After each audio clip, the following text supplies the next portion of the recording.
Hello friends, আজকে আমি তোমাদের সাথে শেয়ার করব বেগুনের পুরোপুরি নিরামিষ একটি রেসিপি, যা এই গরমকালে খেতে কিন্তু খুবই ভালো লাগে। রুটি বা ভাত দুইয়ের সাথেই খেয়ে দেখবে, দারুণ এর স্বাদ হয়। এখানে নিয়েছি সবুজ বেগুন আর দুটো নিয়েছি কালো বেগুন। এগুলোকে এরকম লম্বা লম্বা করে কেটে নিয়েছি। এখানে কড়াতে নিয়ে নিয়েছি সর্ষের তেল। তেল গরম হলে তার মধ্যে দিয়ে দিলাম 1 টিস্পুন সাদা জিরে, 1/4 টিস্পুন দিয়ে দিলাম হিং আর জিরে সামান্য ভেজে নিয়ে এর মধ্যে দিয়ে দিচ্ছি টমেটো আর লঙ্কার পেস্ট। এখানে আমি 4টা কাঁচা লঙ্কা আর দুটো মাঝারি সাইজের টমেটোকে একসাথে পেস্ট করে নিয়েছি। এবার খুব ভালো করে মশলা কষিয়ে নেব। মশলা কষানো হয়ে গেলে এর মধ্যে দিয়ে দিচ্ছি আদা বাটা। এবার আদা বাটাও খুব ভালো করে এইভাবে টমেটো আর লঙ্কার পেস্টের সাথে মিশিয়ে নেব। গ্যাসের ফ্লেম লোতে রাখা আছে। প্রায় 2 মিনিট মতো মশলা কষিয়ে নিলাম। এই দেখো মশলা থেকে তেল বেরোতে শুরু করেছে, অর্থাৎ মশলা ভালো করে কষানো হয়ে গেছে। এবার এতে দিয়ে দিচ্ছি কেটে রাখা বেগুন। এবার বেগুন খুব ভালো করে এইভাবে মশলার সাথে মিশিয়ে নেব আর প্রায় 2 থেকে 3 মিনিট মতো কষিয়ে নেব। আর তারপর এতে দিয়ে দিচ্ছি হলুদের গুঁড়ো। তোমরা চাইলে কিন্তু এখানে লাল লঙ্কার গুঁড়ো ব্যবহার করতে পারো। আজকে আমি লাল লঙ্কার গুঁড়ো ব্যবহার করছি না। দিয়ে দিলাম স্বাদ অনুযায়ী নুন।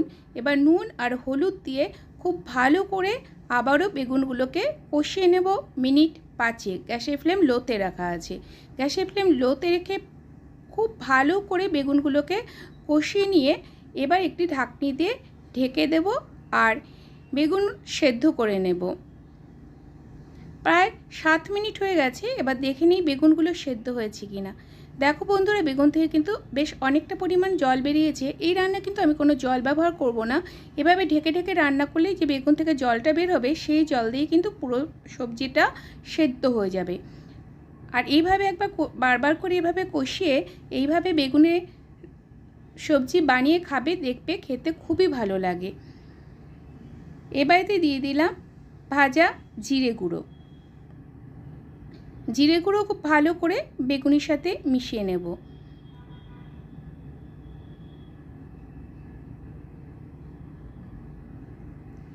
জিরে গুঁড়ো ভালো করে বেগুনের সাথে মেশানো হয়ে গেলে আবারও একটি ঢাকনিতে ঢেকে দেব আর মিনিট 3 মতো বেগুনগুলোকে সেদ্ধ করে নেব।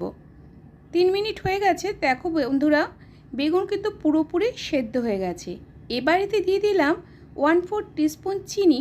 চিনি অবশ্যই ব্যবহার করবে, তা না হলে কিন্তু ভালো লাগবে না। আর দিয়ে দিলাম গরম মশলা।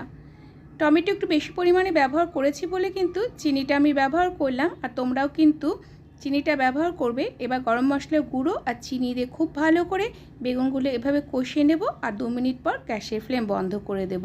তো বন্ধুরা দেখো, তৈরি হয়ে গেল ইয়ামি ইয়ামি বেগুনের একটি রেসিপি, যা গরম ভাত আর রুটি দুইয়ের সাথে খেতে কিন্তু অসাধারণ লাগে। তোমরাও বাড়িতে ট্রাই করো। আশা করছি তোমাদের কাছেও রেসিপিটি ভালো লাগবে। আর যদি ভালো লাগে লাইক করবে, শেয়ার করবে আর কমেন্ট করে জানাতে ভুলবে না আর কী ধরনের রেসিপি তোমরা আমার চ্যানেলে দেখতে চাও। আবারও ফিরে আসছি নতুন কোনো রেসিপির সঙ্গে। ততক্ষণের জন্য ভালো থাকবে সবাই। Bye bye.